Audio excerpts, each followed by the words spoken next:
Welcome back to Playbook, presented by Coors Light. So here we go. 24 seconds to go in overtime. The Jets spread the field at the Browns 37. Sanchez takes the snap, slant left, caught Santonio Holmes, breaks a tackle, 20, 15, touchdown!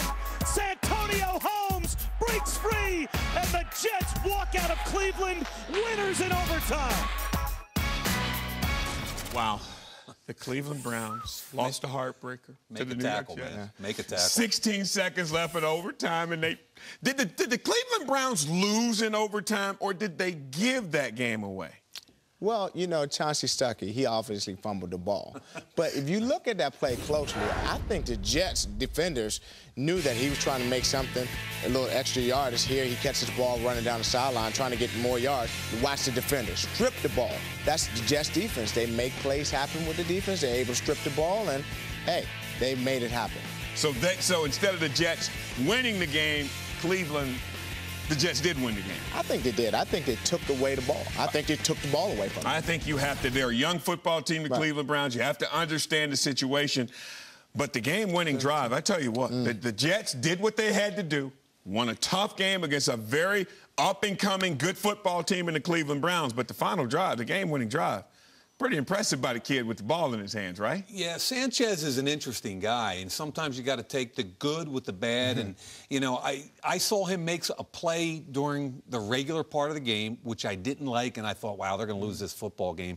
But then they got in overtime, and the kid went bang, bang, bang, kept extending plays, making plays happen. And I think what we're seeing is the emergence of a potentially elite quarterback in the NFL. Why don't we let the kid, our Mark Sanchez, we're going to let the kid take us through the Jets game-winning drive. Live TV, baby, do you think? And you know I would love to do that because of Santonio Holmes.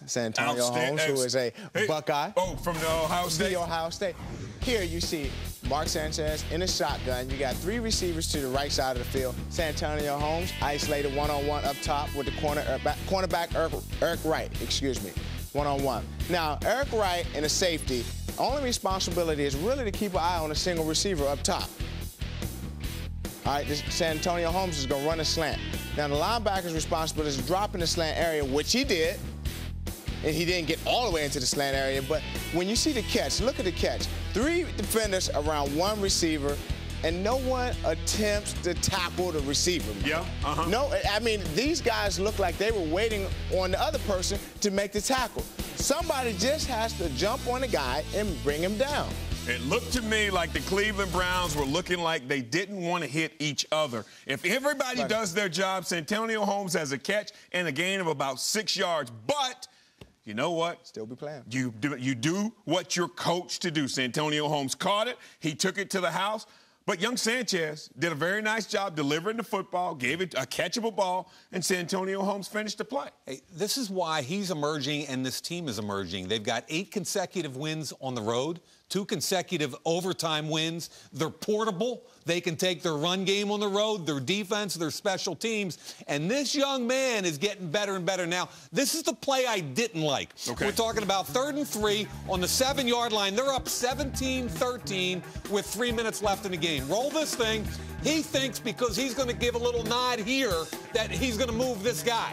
However, the linebacker peels. He throws it right into the hang defender's arms. Had he caught the football, it's a 4-point game, and they lose in regulation. Now, in overtime, 3rd and 8. Watch this young man extend the play. A little bit like Ben Roethlisberger. He's an athletic kid. He steps up. He doesn't see anything. He feels pressure, rolls out. Feels pressure, rolls out. Now, I'm amazed that he made this throw the way he did all the way back across the field, but look where he puts it. Wow. 1st down. Extend the drive. Next play. Again, from the end zone. Watch him extend the play. He's so athletic.